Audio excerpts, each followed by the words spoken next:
Deus resolveu fazer exatamente o contrário. Tudo aquilo que nós tínhamos planejado não aconteceu. Nós voltamos para Rio Grande, e quando eu cheguei em Rio Grande, naquela semana, eu fui numa oração, uma igreja, e aquela oração, eu estava ali chorando aos pés do Senhor. Levanta uma irmã, que não sabia de nada da minha história, e vai lá e diz assim: quem mandou você sair? Quem mandou você não, quem mandou tu sair dessa cidade? Era Deus usando sotaque gaúcho, né? Quem mandou tu sair dessa cidade? A obra que eu tenho contigo é neste lugar. Toda a minha razão, tudo aquilo que eu tinha pensado, planejado, todos os espaços que eu preenchi dentro de mim, todo o ego que eu estava vivendo, porque afinal de contas eu tinha ido para outro estado, morava na frente da praia, estava andando lá, começou a ser desconstruído. Desconstruído. O tempo passou, Deus começou a dar algumas promessas, me entregar algumas coisas. E um dia, faziam 3 anos que a gente estava pastoreando essa igreja, Palavra de Fé, a qual nós somos pastores hoje. Eu preguei num domingo e tem aqueles dias que a gente acha que pregou bem. Eu não sei se é só eu ou o pastor Mário. A gente acha que pregou bem. Eu achei que preguei bem, veio 2 pessoas na frente. Eu desci com um peito de pombo. Já viu aqueles peitos de pombo? Estufadinho. Estou caminhando assim. Quando cheguei perto de uma coluna que tinha na igreja, talvez tenha sido a única vez que eu ouvi uma voz que era Deus falando comigo. E dizia assim: para que tudo isso? Para que isso? Para que isso? Eu fiquei... Aquela hora ali, as pernas amoleceram, eu sentei, e aquela voz ficou falando comigo: para que isso? A nossa igreja tinha 3 anos, eu sou oriundo de uma outra denominação, e nós estamos falando para líderes aqui, pastores. E na realidade a igreja que eu tinha aberto era uma miniatura da igreja que eu era. Eu não tinha identidade, eu não tinha uma novidade. Tudo que nós tínhamos era o desejo de ser melhor que a igreja a qual nós tínhamos saído. Porque lá no fundo nós dizíamos para nós mesmos: eles vão ver aquilo que eles fizeram conosco. Lá no fundo, nós imaginávamos que seríamos melhor. Cada vitória que nós tínhamos, nós celebrávamos. Deus começou a nos dar algumas coisas, tipo, o pastor Mário estava conversando hoje, nós somos a primeira igreja do estado ligado à convenção geral com sede no estado. Primeira, foi aqui. Porque geralmente vinha, era congregação numa congregação, né? Deus foi dando alguma coisa. E o Ronaldo é um dos nossos pastores lá. Na realidade, o que a gente celebrava não era a vitória que Deus tinha lhe dado. Nós celebrávamos que nós éramos melhor que a igreja que nós éramos, que não tinha todos os obreiros ligados. Não é isso que a gente conversava, Ronaldo, às vezes? Mas a gente não percebia. Porque, afinal de contas, nós éramos santificados. Nós estávamos orando, nós estávamos fazendo a obra. A gente não percebia isso. Outras vitórias que Deus nos dava, parece que a gente queria mostrar para os outros que a gente estava fazendo aquilo. Nossos eventos eram maiores, né? Nossos eventos estavam ficando bons. E aquele domingo, quando eu desci, Deus falou comigo: para que tudo isso? Para quê? E aí Deus completou a frase e disse assim: se é para ser igual, volta para lá. Se é para ser a mesma coisa, se é só para se aparecer, volta para lá. Naquela hora, as pernas já estavam mole, eu fui para casa, isso era domingo à noite, não comi mais nada. Entrei em crise, passei todo domingo, toda segunda-feira. Na terça-feira, eu estava angustiado ainda, sem comer nada em casa. A esposa não estava entendendo muito. Quando chega terça-feira, no final da tarde, eu liguei para o meu irmão, que é pastor no Rio de Janeiro, na Ilha do Governador. Conversei com ele, perguntei se tinha alguma coisa que ele queria me dizer, alguma novidade. Naquela ocasião ele disse: olha, Daniel, eu não sei, o que teve de novo aqui da igreja, que teve um pessoal do Pará, na época o EIB, e nos deu uma palestra. Quando ele começou a falar, eu entendi que Deus queria mudar alguma coisa no meu ministério daquilo ali.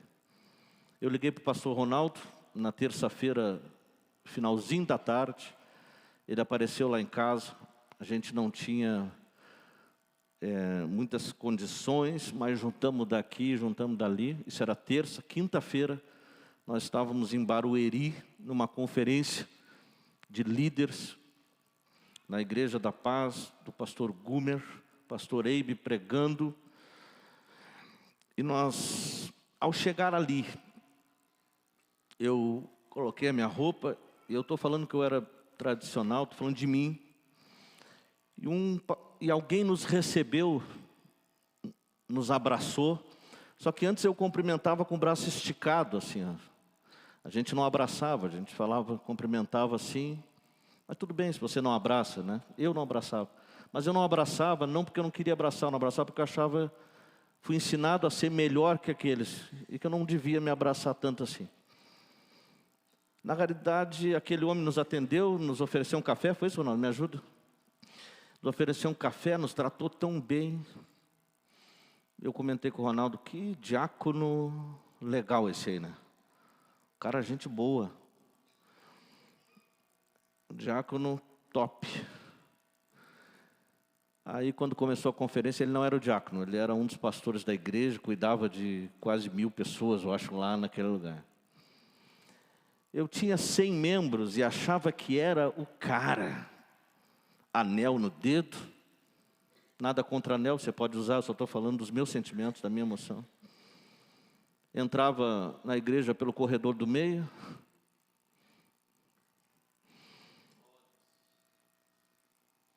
Ali o Eibe pregou aquela noite, eu me lembro que mesmo assim a mensagem não foi 100%, ela não operou 100% do meu coração, porque eu ainda quis ganhar do pastor Ronaldo para quem chegava na frente, chorando primeiro. A gente se atirou na frente, aquela mensagem começou a nos desconstruir, não é, pastor? Começou a olhar para a gente e ver que, se não for a Deus, o que seria de nós? Se não fosse Deus, o que seria de nós? Nós precisamos nos desconstruir. Diga aí para o seu irmão, se não for Deus, a gente não é nada. Mateus 16 e 24. Mateus 16 e 24. O ego tinha tomado conta da gente, e eu vou dizer uma coisa para vocês, a gente não percebe.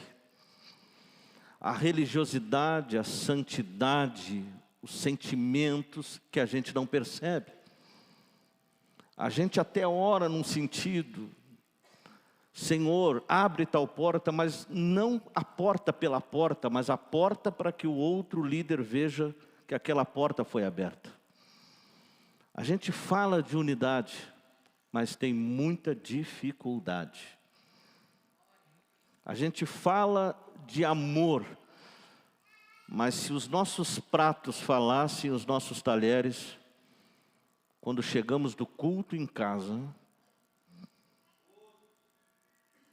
falariam coisas que muitos não gostariam de ouvir. E nesse inteirinho Deus não acha espaço muitas vezes para operar em mim, não acha espaço para operar como Ele queria operar. Catedrais que nem essa não são construídas em outros lugares. Igrejas que deveriam ser enormes são pequenas. Líderes que deveriam ser muito mais relevantes não são. Porque falta espaço para que Deus entre em nós. Porque no espaço que Deus deveria entrar, tem muito mais de mim do que dele.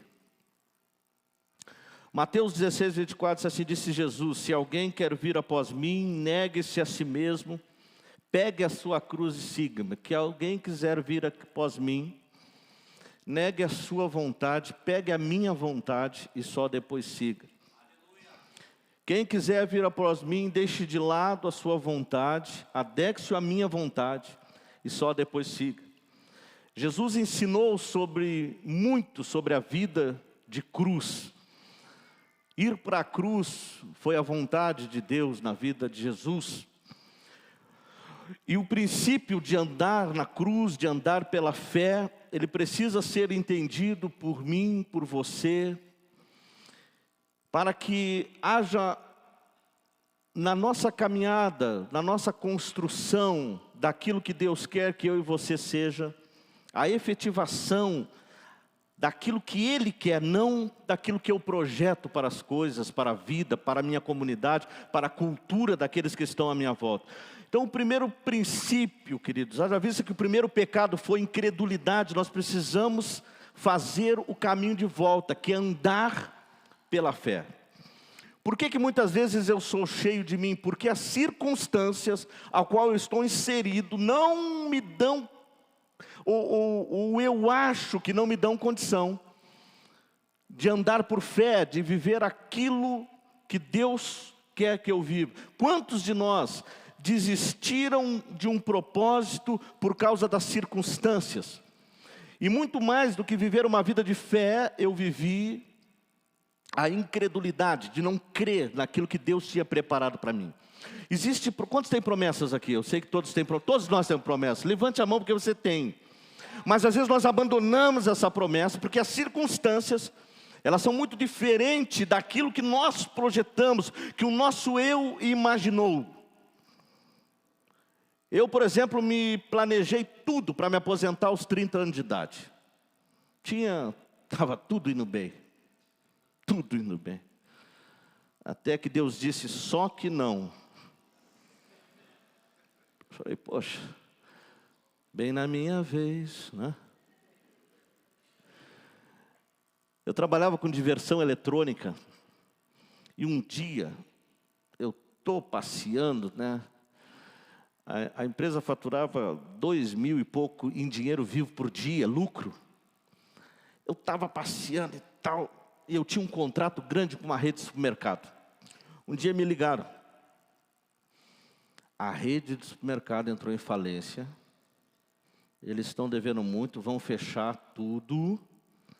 E se tu não tirar tudo que é teu lá de dentro, vai ficar lá dentro. Para a justiça. Começou a desconstrução da minha história ali naquele negócio. Então o primeiro princípio é andar em fé. Visto que o primeiro pecado foi incredulidade. Então nós precisamos fazer o caminho inverso, como eu disse, né? Vimos também que o primeiro pecado do homem envolveu a independência. Outra coisa, que numa liderança às vezes nós vivemos, a independência. Não é? A gente quer andar por nós mesmos, viver por nós mesmos, fazer as nossas vontades. E a independência aponta para a adolescência, né? As duas coisas são erradas, tanto a dependência humana quanto a independência. A dependência aponta para a infantilidade, para o bebê, para a criança. Às vezes nós somos líderes dessa forma, dependente de tudo. Não conseguimos andar, tudo dependemos de alguém, dependemos e esquecemos de depender do Senhor. Mas a independência são as decisões por nós mesmos, sem a consulta, sem buscar profundamente o Senhor, sem realmente saber se é aquilo que Ele quer, ou colocar em dúvida aquilo que Ele nos disse que era para fazer. A independência aponta para a adolescência, não é? Não é? Quando a gente fica adolescente, a gente não quer tirar foto com o pai, não é? O pai quer ir num lugar, o adolescente quer ir para outro, a gente não quer sair junto. E aí, não, pai, não, eu quero... Aí você diz, filho, tal coisa, eu sei. É só lá em Rio Grande que acontece isso? Não, mas eu sei, tudo sabe. Então isso aponta para a independência, e o primeiro pecado do homem envolveu a independência. Então, por agir independente, Adão acaba comendo o que não era para comer, acaba fazendo o que não era para fazer. Muitas vezes a gente acaba envolvido nisso. E isso acaba nos tornando um ser da alma, movido pelas nossas emoções, movido pelo aquilo que sentimos, que ouvimos, que vimos, que vivemos, né? E o caminho de volta é tratar o nosso eu. Diga para o seu irmão, o ego. O ego. E Deus usa então, queridos, essa voz para nos tratar, que fala dentro do nosso espírito. Deus quer que eu e você chegue ao fim de nós mesmos. Deus quer que eu e você nos desconstruamos para que Ele possa construir aquilo que Ele quer que nós sejamos. Eu, quando fui ficando adolescente, jovem, eu construí uma ideia que eu era bonito. Eu chegava às gurias, não via a mesma coisa que eu tinha construído, até que eu cheguei à maturidade disso. Eu entendi que estava errado. Aí eu assumi quem eu sou, e aí Deus me presenteou. E deu a mulher mais linda do mundo para mim.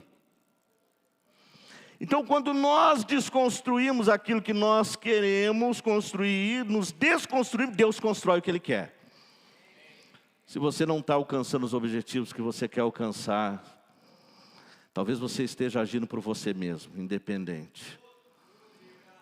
Mas deixa Deus desconstruir. Deus tem um ministério enorme para você. Deus tem um chamado maravilhoso. Deus tem uma palavra para usar você nesse tempo. Deus quer salvar, Deus quer mudar a história. Isso é projeto dEle.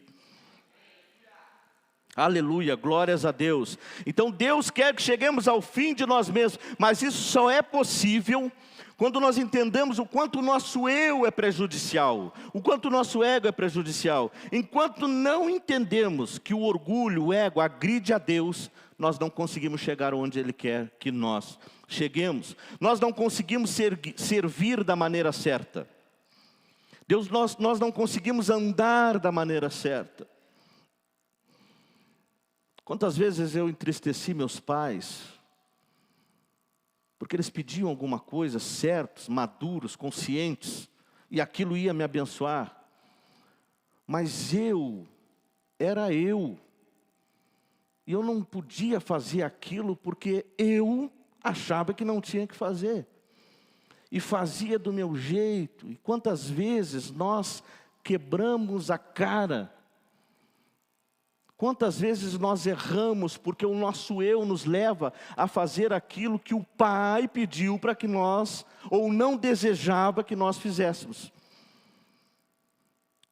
A maioria das lutas que estou passando, só estou passando pela falta de capacidade de admitir que preciso ser transformado.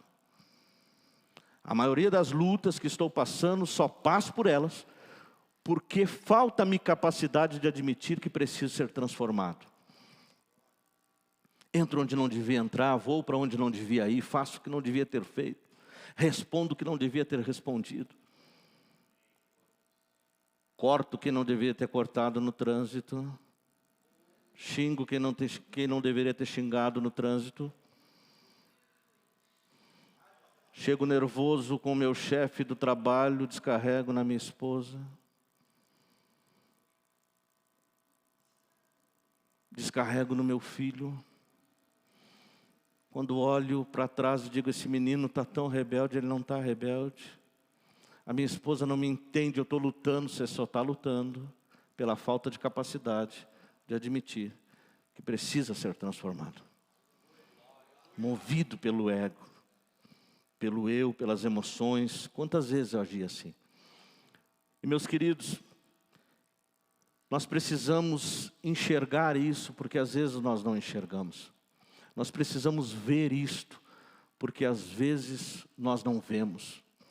A Bíblia fala que uma mulher, ela perde uma dracma, e a primeira coisa que ela faz é acender a luz. Nós precisamos acender a luz de Cristo, a luz de Deus, trazer a luz para a nossa história, trazer a luz para a nossa vida, acender essa luz, porque às vezes nós dizemos, não, eu tenho conhecimento, e esse conhecimento nós transformamos em luz, mas a Bíblia diz que a nossa luz, perto da luz de Deus, é trevas. Nós precisamos acender esta luz, para que esta luz nos mostre aquilo que está muitas vezes nos prejudicando, nos tirando, nos desviando ou nos atrasando no propósito. Então, para construir novamente forte, firme, inconstante, Deus precisa revelar o nosso eu. Deus precisa revelar aquilo que está lá dentro. Deus precisa falar: para que tudo isso, Daniel? Para que isso? Não é isto que eu quero que você faça. Se você quer fazer isto, está errado, volta para lá. Porque eu tenho algo maior e melhor para você.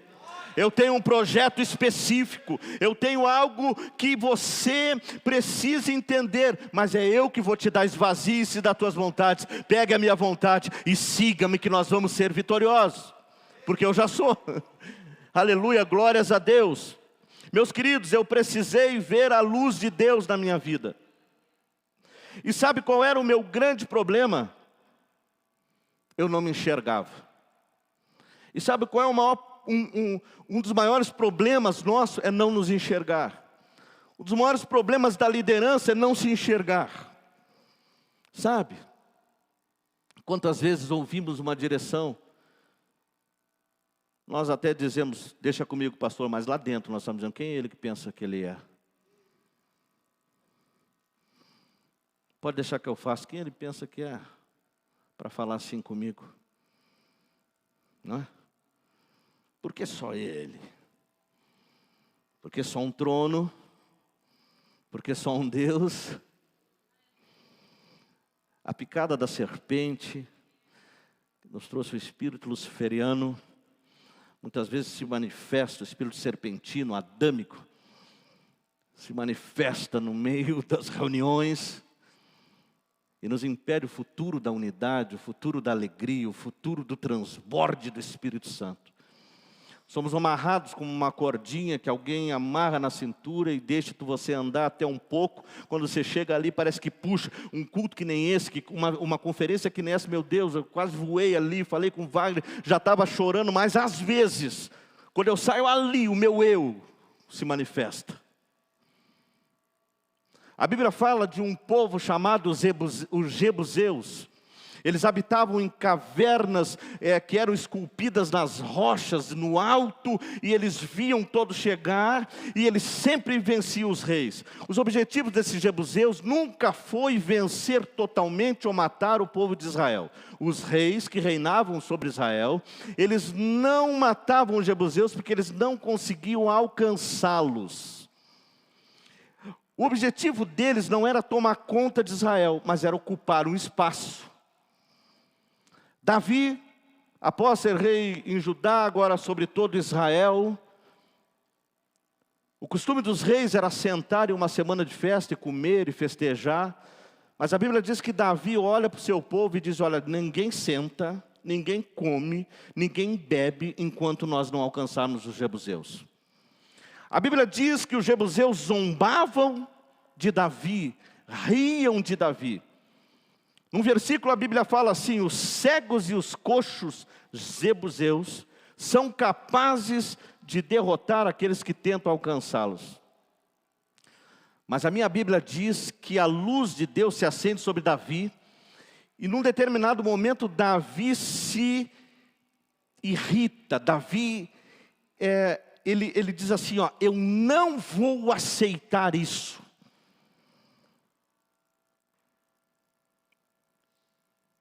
Davi disse assim: eu vou fazer de Jerusalém o centro do meu reinado, mas antes nós vamos derrotar os jebuseus.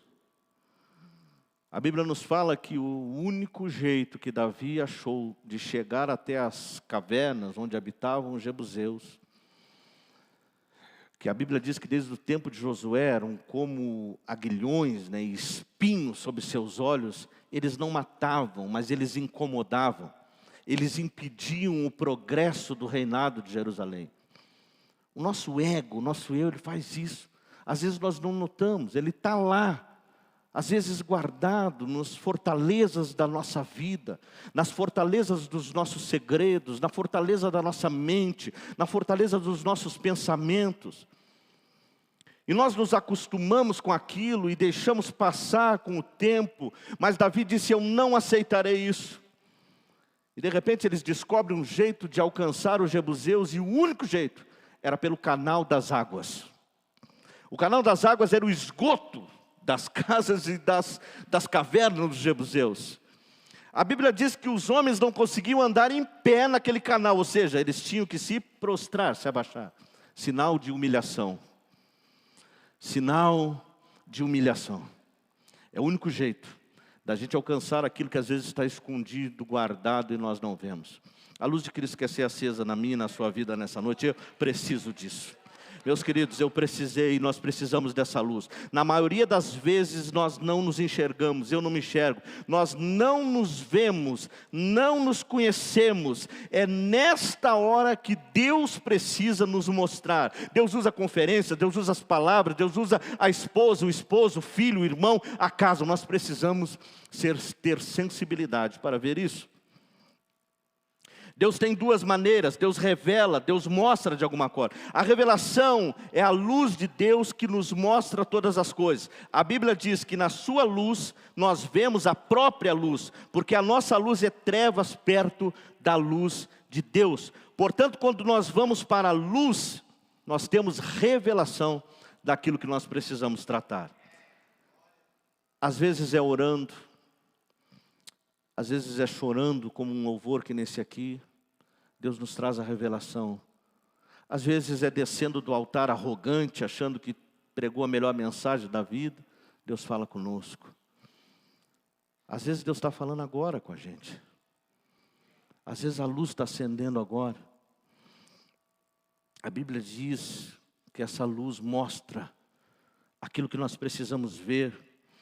Às vezes na oração o Espírito Santo mostra a nossa fraqueza, a nossa mesquinhez.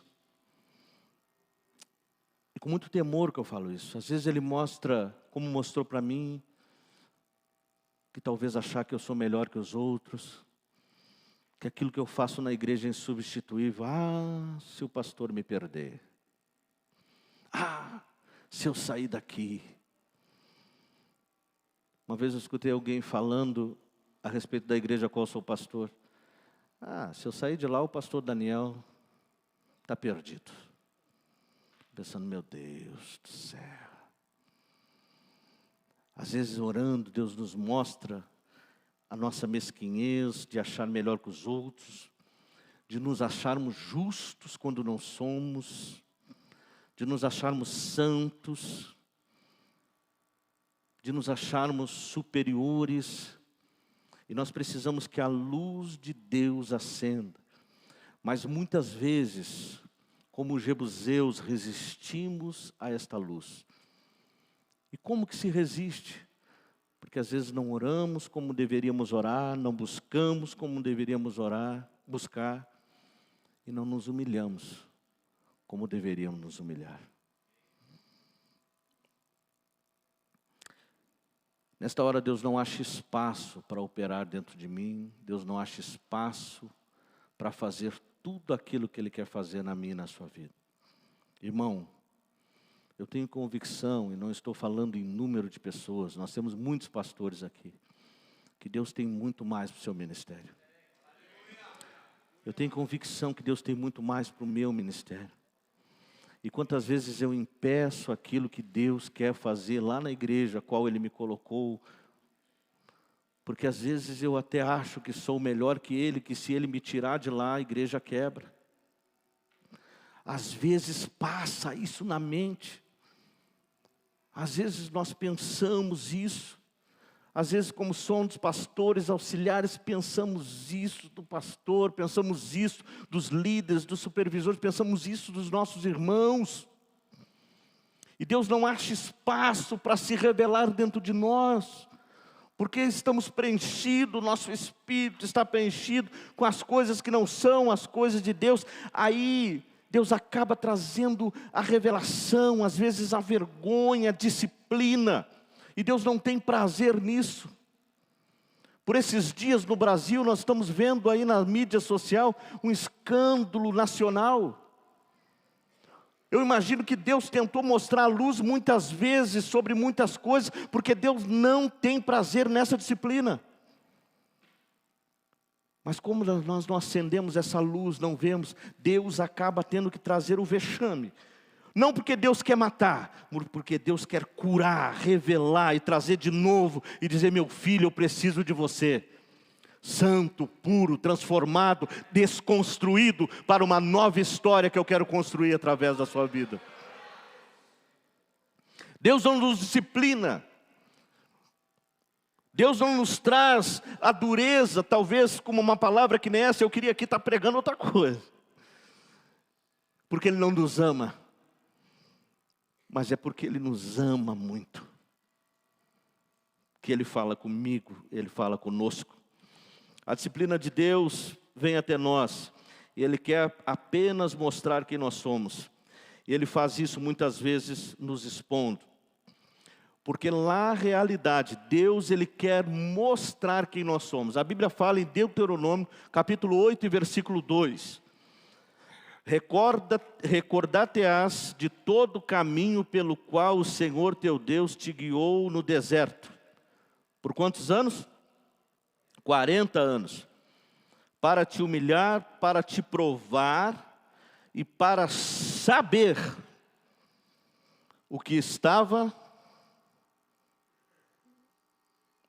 Tradução diferente. Então vou ler a minha aqui. Para saber o que estava no teu coração. 40 anos. Mas Deus não sabe tudo, pastor Daniel? Sabe, não sabe? É nós que não sabemos. Foram 40 anos porque Deus queria mostrar o que estava no coração para eles. Mas o problema, queridos, é que Deus Ele não consegue agir enquanto eu não sei. Enquanto eu não admito, enquanto eu não entendo o que está no meu coração. E nós ficamos achando, como eu disse, como eu me achava, que era bom quando não sou bom, que sou piedoso quando não sou piedoso, que sou santo quando não sou santo, me achava dependente quando não sou dependente, porque é fácil se achar dependente quando tudo vai bem, quando o salário cai na conta. É fácil entender dessa forma. Mas Deus queria mostrar o que estava no coração deles. E às vezes nós ficamos iludidos. E às vezes quantas vezes eu tive dificuldade de admitir, ou temos dificuldade de admitir, atitudes e posturas. Quantas vezes nós conversamos com alguém e vamos contar alguma coisa, uma alegria, uma vitória que Deus nos deu. Eu acho que é só lá em Rio Grande que tem isso. E a pessoa começa a falar: não, mas comigo também. Você fala: querido, Deus me abençoou num trabalho. Ah, mas Deus me promoveu, também foi promovido. Queridos, graças a Deus a Seda recebeu 10 membros esse mês. Ah, não, mas lá na minha igreja recebemos também, não é? Queridos, olha, vai uma empresa lá para a sua cidade, vai levar tanta gente. Pô, lá na minha cidade também... Sabe, a gente vira um ser almático, a gente não consegue absorver a alegria do colega, do líder, do amigo, sabe? Eu pedi para os irmãos se abraçar aqui, mas na hora que os irmãos estavam se abraçando, eu estava pensando: meu Deus, se agora eles começarem a receber notícia que o membro ali do Wagner, que está aqui cantando, vai congregar aqui com o Mário, aí tem uns 2 ou 3 ali, que porque Deus mandou, a gente já deixava de ser amigo, talvez nem abraçasse. A gente começa a ter uns sentimentos porque a gente não sabe o que tem no nosso coração. E na realidade Deus precisa revelar essas coisas e trazer essa realidade para nós. E sempre, ou às vezes, queremos ter um testemunho maior que o outro. Eu vou pular um pouquinho aqui, e não é porque é por mal, mas é porque a gente não entendeu ainda o que está no nosso coração. E vivemos uma vida como se fosse troca, baseado no orgulho. E a gente fala assim: queridos, quem sabe isso é orgulho? A pessoa: não, eu não tenho orgulho. Eu já fui tratado. Quem foi tratado sabe que tem. E se não for a misericórdia de Deus, Ele salta de novo na nossa frente. Ele pula de novo na nossa frente. Quem foi tratado se enxerga e ele sabe que o ego não desaparece. Quem foi tratado tem espelho todos os dias na frente. Às vezes facilmente, e quantas vezes eu fiz isso. Eu estou com meu filho aqui, eu me lembro que uma vez nós tivemos um desentendimento. Por orgulho a gente tem facilidade de apontar, né, Mateus? A gente teve um desentendimento, eu cheguei, apontei um monte de coisa para ele. Quando eu fui para o quarto, o Espírito Santo me pegou de jeito, eu chorei. E eu disse, meu Deus, talvez eu fosse pior que ele quando eu tinha a idade dele. Porque na realidade eu não me enxergava, cheio de orgulho, porque as circunstâncias me diziam que ele tinha que ser daquele jeito. O Espírito Santo me pegou e nós voltamos, nos abraçamos. E somos que nem dois irmãos, quase nem parece pai e filho, somos sempre de bobagem, porque Deus me mostrou o quão orgulhoso e quanto o meu eu precisava ser tratado. Famílias têm sido perdidas, casamentos destruídos, lares separados. A Bíblia diz que Davi, quando chega da guerra até Ziclag, esperando sentar no seu sofá, tomar um chimarrão, acender o fogão a lenha, descansar, comer uma carne, depois de dias de guerra, a Bíblia diz que a cidade estava queimada e as suas mulheres tinham sido levadas cativas.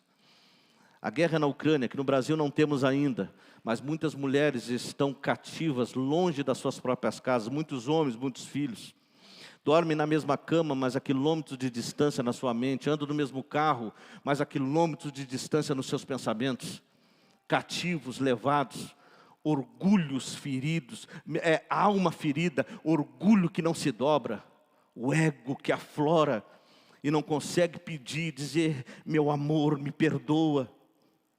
Meu amor, eu errei, meu filho, eu preciso me desconstruir, construir de novo. Mas o Espírito Santo precisa acender uma luz para que a gente enxergue lá dentro aquilo que nos fere. E aquilo que faz doer e separar. Quem não se enxerga não perdoa.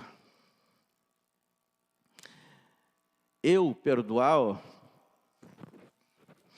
o Ronaldo, que é isso? Você não tem ideia o que ele me fez. Congregava comigo, consagrei a diácono, consagrei a pastor, sabe que nem era, a presbítero nem era para ter consagrado, mas consagrei. Inclusive até falei para André, esse cara aí, consagrei evangelista. Sabe quem foi congregar com o Leandro? Não perdoa, ingrato.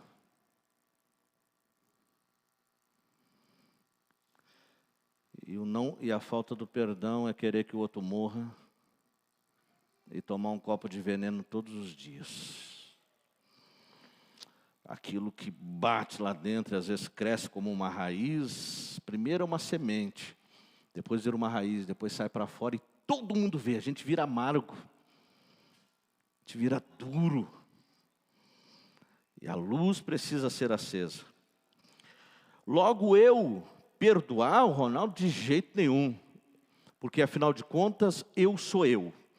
Irmão, mas Cristo na cruz, Ele nos perdoou. Mas Ele é só Cristo, eu sou eu.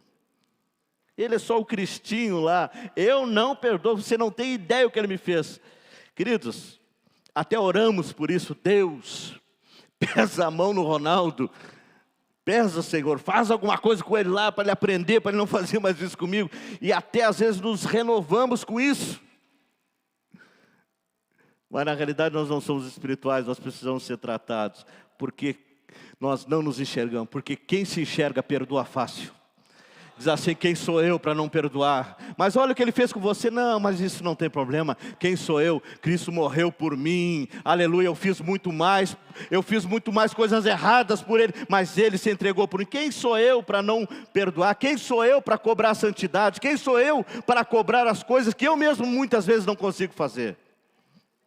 Aleluia, quem se enxerga diz, que Deus te abençoe, meu irmão. Vai em paz. Aleluia, porque nesta hora eu estou manifestando uma fé dizendo: Senhor, eu sei que Tu estás sempre no controle. Ele saiu hoje, mas se for da Tua vontade, que ele volte, ele voltará. Se não for, que Tu abençoes, porque Tu vai me dar 10 no lugar e vai me abençoar aqui também, para a glória do Teu nome, porque é Tu que está no controle de todas as coisas. Amém? Você está recebendo essa palavra aí em nome de Jesus? Amém? Quem se enxerga dá a segunda chance. Pode vir, meu irmão. Quem se enxerga dá a segunda chance, aceita a reparação. Quem se enxerga aceita a reparação. Quem não se enxerga, você erra uma vez só, não tem segunda chance. E às vezes vivemos um cristianismo que Cristo não preparou para nós. Por que não se enxerga? Deus acaba expondo a disciplina. Eu contei para os pastores, o Wagner já sabia, eu fui transferido para uma cidade, e quando eu chego lá, eu estou procurando uma congregação, tem um obreiro que não me conhecia, e eram várias congregações, e eu não sabia os endereços direito, não conhecia a cidade, eu estava procurando, cheguei muito tarde. Quando eu cheguei tarde, ele já estava quase terminando a mensagem, e eu não entrei para não atrapalhar uma congregação pequena, eu falei, não quero entrar. Aí a porta era de vidrinho, eu olhei para dentro assim, e aquele homem era parente ali do Josimar, ele lá de Pelotas. Aí ele olhou assim pelo vidrinho, e eu olhei pelo vidrinho, ele me viu. Aí quando ele foi orar, aí eu entrei, porque eu não queria atrapalhar o culto. Aí ele não orou. Ele olhou para mim assim. O senhor é o pastor que está chegando aqui? Eu falei, meu Deus do céu. Olha o Satanás aí, pensei que meu Deus. Eu falei, sou querido, sou o pastor Daniel. O senhor estava me espiando lá na porta? 3 pessoas na frente no apelo assim. A pessoa, sabe o que a pessoa faz assim? Aí não querido, eu não queria atrapalhar o culto. Não gosto de obreiro que fica espiando. Eu disse, tá. Eu falei, eu não gosto de obreiro arrogante, petulante. O senhor dê licença, no meio do culto mesmo, não tinha o que fazer. O senhor me dê licença. Ele não aceitou a luz de Cristo e passou pelo vexame. Eu não contei para vocês, mas passou um tempo, numa santa ceia, ele levantou e pediu perdão em público, assim, e contou essa história. A luz de Cristo acendeu dentro do coração dele. Ele era alguém antigo na cidade, alguém antigo na denominação, e achou, porque era daquele jeito, ele podia fazer comigo, que era na época bem mais novo do que ele, fazer isso aí. Ele acabou passando pelo vexame, mas a luz de Cristo acendeu nele. Aquela noite de Santa Ceia a gente pôde se abraçamos, foi muito interessante assim. Deus precisa fazer com que eu me enxergue. Deus não quer nos expor.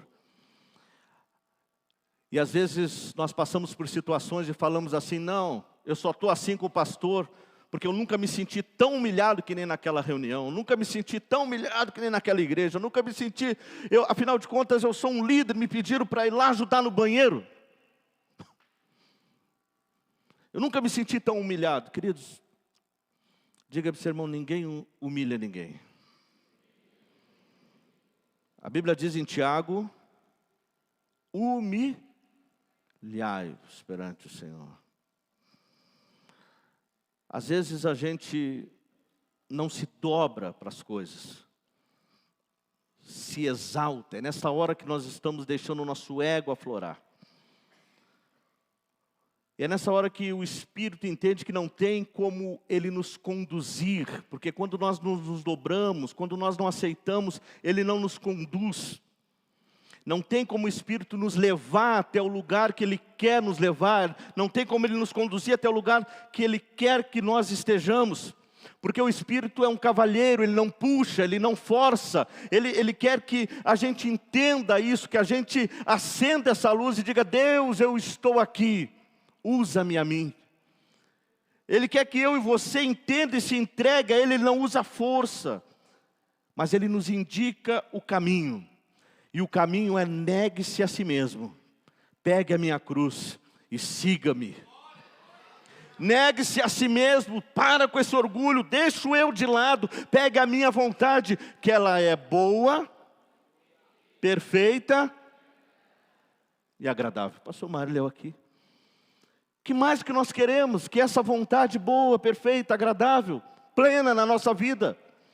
Mas eu preciso me dobrar aos pés do Senhor e dizer: Senhor, eu sou teu, usa-me a mim, eu me esvazio de mim, que tu cresças e eu diminua. Então, queridos, partindo para o fim, existe uma guerra, e nós estamos acostumados a imaginar uma guerra espiritual entre Satanás e nós, e quando falamos em guerra, nós sempre imaginamos isso, mas existe uma guerra entre Deus e nós. Deus dizendo assim: fulano, perdoa, e nós estamos relutando, não perdoamos. Deus dizendo: vai, eu quero te usar, e a gente não vai. Deus dizendo: obedece, e a gente não obedece. Deus dizendo: não desiste, e a gente desiste. Não entrega a tua célula, não entrega a tua congregação, não entrega o teu GC, não entrega o teu ministério, e a gente está entregando. Porque afinal de contas, eu não vou estar debaixo daquela cobertura. Eu não vou estar entendendo, ouvindo aquilo que Ele está dizendo, não aceito aquele método. E o Espírito Santo está dizendo: não faz, meu querido. Eu tenho algo grande para ti, eu quero te usar. Aquele bairro vai ser transformado através de ti.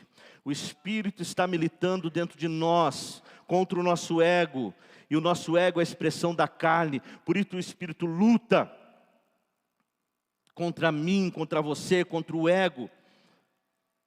É nessa hora, diga aí para o seu irmão, que nós temos que perder. Porque perder para Deus é vencer. A Bíblia diz que um homem chamado Jacó estava lutando com um anjo. E lá pelas tantas o anjo toca na articulação da sua coxa, não é? Quem já destroncou um dedinho aí? Dói ou não? Agora imagina a coxa. Jacó caído no chão, todo arrebentado. O anjo olha para ele e disse: olha, qual é seu nome? Jacó. A partir de hoje você se chamará Israel, príncipe de Deus. Mas por quê? Porque você lutou contra Deus e venceu. Lutou com Deus e venceu, não é? Jacó todo arrebentado no chão. Imagina a cena. Quem já brigou no colégio sabe disso. Não é assim, né? Se o cara ficou ali, não venceu, né? Jacó todo arrebentado. Eu venci, sim. Porque quem perde para Deus vence a Satanás. Quem perde para Deus vence o seu ego. Quem perde para Deus vence as vontades da carne, as tentações. Quem perde para Deus é vencedor. Porque quando nós perdemos para Deus, nós somos transformados em príncipes de Deus. Príncipes e princesas, onde é que estão nessa noite? Dê um glória, um aleluia, bate palma em nome de Jesus.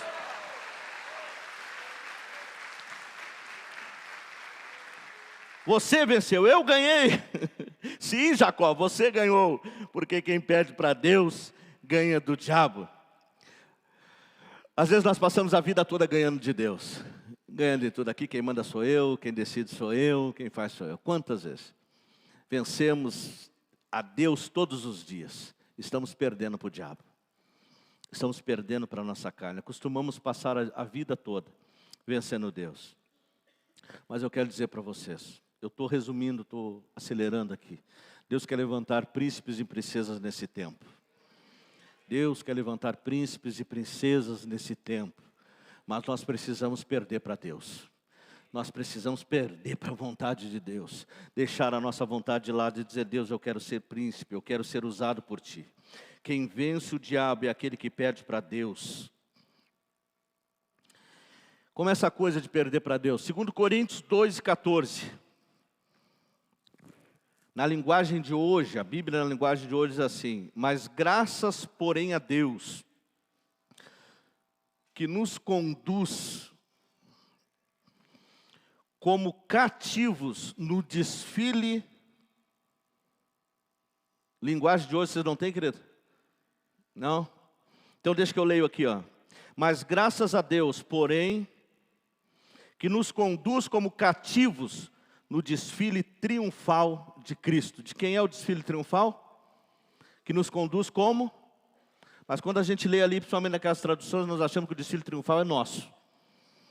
Mas na realidade o desfile triunfal é de Cristo e nós somos cativos. Porque quem não é cativo de Cristo é escravo de Satanás. Na história romana, os generais romanos, eles ganhavam as batalhas e eles levavam um séquito. Eles vinham montados nas suas bigas, dos seus cavalos brancos, as suas medalhas. E eles entravam na cidade e atrás deles vinha o seu séquito. Eram os reis que eles subjugavam. Eram aqueles que eles subjugavam e entravam atrás deles. Esse era o desfile triunfal dos generais romanos. A Bíblia nos diz que o Senhor vai voltar. Quantos creem nisso? Ele vai voltar. E quando Ele vai voltar vencendo para vencer. Ele é o general montado num cavalo branco. E na sua coxa está escrito, fiel e verdadeiro. E atrás dele vai uma multidão que não se pode enumerar, aleluia. Esses são aqueles que foram subjugados, que deixaram a sua vontade, pegaram a vontade dele, aceitaram e cumpriram o propósito ao qual foi estabelecido por ele. Eu quero estar lá com Cristo quando ele voltar, amém? Uma multidão atrás dele, quem se trata dele? Aquele pelo qual ele venceu. Ele venceu sobre você, ele tem vencido sobre a sua vida, ele tem vencido sobre as suas vontades, ele tem subjugado o seu ego, o seu eu, os seus interesses, as suas emoções, os seus melindres. Aleluia. Que Ele coloque debaixo do seu governo tudo aquilo que Ele quer de nós. Que nós possamos seguir a Cristo e fazer parte desse cortejo triunfal para a glória do nome dEle. Amém? Meus irmãos líderes, pastores, com todo carinho e respeito, há uma batalha entre nós e Deus todos os dias. Aqueles que estão à frente de ministério, todos os dias a gente pensa em desistir. Todos os dias a gente pensa em parar. Só Deus sabe como você entrou aqui nessa noite, como você chegou aqui nessa conferência. Todos os dias nós pensamos muitas coisas a respeito daquele que é tão rebelde no nosso ministério. Aquele que não entende as nossas vontades. Não entende aquilo que nós queremos fazer. Todos os dias nós pensamos muitas coisas. As circunstâncias nos invadem.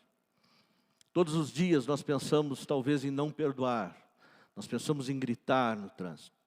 Todos os dias nós pensamos em estourar. Todos os dias nós sentimos as mazelas, as dores, o sofrimento de um ministério, de uma liderança.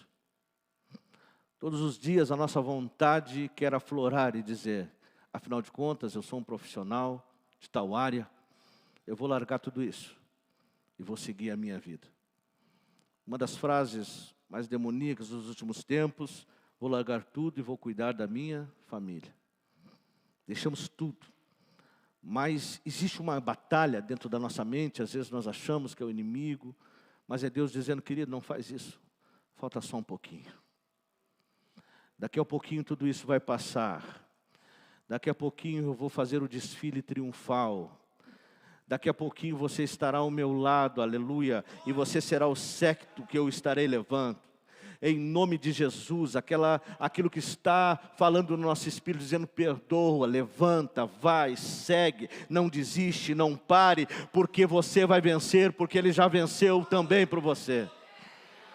Eu vim aqui para dizer para você que Ele quer subjugar tudo aquilo que quer impedir o propósito de Deus na tua casa, na tua vida. Existem famílias a serem restauradas que precisam ser reconstruídas. Existem pessoas que entraram aqui ganhando a vida toda de Deus, mas Deus diz para você, perde hoje, porque eu vou mudar a tua história, eu vou trazer um novo começo, eu vou fazer uma nova escrita sobre você. Eu vou levantar aquilo que está caído, eu vou fazer achar aquilo que está perdido. Eu vou fazer algo novo na tua história. Mas não, você precisa, em nome de Jesus, negue-se a si mesmo. Pegue a sua cruz e siga-me. Em nome de Jesus, existe uma demanda de Deus e Ele quer mudar. O diabo pode dizer para você que não vale a pena perdoar suando sangue. Mas eu digo para você que lá na cruz, suando sangue, Ele disse, Pai, seja feita a tua vontade. Em nome de Jesus. Jesus Quando Deus falou para Abraão, me dá o teu Isaque, se ele tivesse relutado, nós não pregaríamos sobre o pai da fé nessa noite, ou várias noites. Deus tem coisas espetaculares e sobrenaturais a realizar para você. Vamos ficar em pé em nome de Jesus? Negar a nós mesmos, tomar a cruz, negar a minha vontade, pegar a vontade de Deus. O Espírito Santo, ele só pode nos conduzir. Ele só pode nos conduzir quando eu me entrego a Ele. Eu queria que você fechasse seus olhos enquanto o louvor está subindo e fizesse uma introspectiva, pensasse sobre você e colocasse a sua vida, pastor e líderes que aqui estão, diante de Deus. O Espírito Santo, ele quer nos conduzir, mas ele só pode nos conduzir quando nós nos entregamos totalmente a Ele. Muitos pensam, já tiveram ou têm vontade de desistir. Tenho vontade de parar, eu tenho vontade até mesmo de pecar, de abandonar a minha casa, de abandonar a minha família, de abandonar toda essa história que eu estou vivendo. Mas o Espírito Santo, nesta noite, ele quer restaurar você. Coisas perdidas, inimagináveis, pessoas que foram embora, relacionamentos que foram terminados. Nessa noite o Espírito Santo quer conduzi-los aqui. E Ele quer que eu e você diminua e Ele cresça dentro de nós. Pai, nós estamos aqui na Tua presença nessa noite.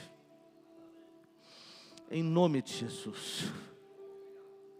Que a Tua luz possa ser acesa sobre mim, Senhor. Nesta noite eu quero me despir de todas as minhas razões ficaram na cruz do Calvário. Eu quero me despir do meu eu, Senhor, nesta noite, dizer, age em mim, trabalhe em mim. Eu quero perder para Ti, Senhor, essa noite. Eu quero perder para Ti, porque eu quero ser conduzido pelo Teu Espírito Santo. E Ele só pode me conduzir se eu me entregar a Ti, Senhor, se eu abandonar as minhas vontades, que às vezes são dadas pelas circunstâncias que me acontecem. Em nome de Jesus, Senhor. Ó Deus, visita cada ministério aqui, cada pastor, visita cada homem, cada mulher, visita cada jovem aqui. E nesta noite nós possamos deixar, Senhor, para trás tudo aquilo que nos impede de sermos cheios de Ti, de sermos cheios do Teu Espírito Santo. Vem reconstruir, Senhor, vem reconstruir os Teus planos, vem reconstruir os Teus projetos, vem reconstruir a Tua vontade. Ó Deus, que caia por terra tudo aquilo, a minha vontade que impede de viver a Tua. Em nome de Jesus. Mais de Ti, Senhor. Mais de Ti. Mais de Ti. Mais de Ti, Senhor. Mais de Ti, Senhor. Mais de Ti, Senhor. Mais de Ti, Papai. Mais de Ti. Mais de Ti. Mais de Ti, Senhor. Mais de Ti, Senhor, na minha vida e menos de mim. Em nome de Jesus. Sinta que a luz de Cristo brilha nesta noite sobre a nossa vida. Curabashandai, assobe, andarabasubia. Undarabastobe, andarabasubia. Uramandou, dequebe, assubi, andarabassou. Aleluia. Aleluia. Deixa o Espírito Santo falar contigo nessa noite. Deixa o Espírito Santo agir no seu coração.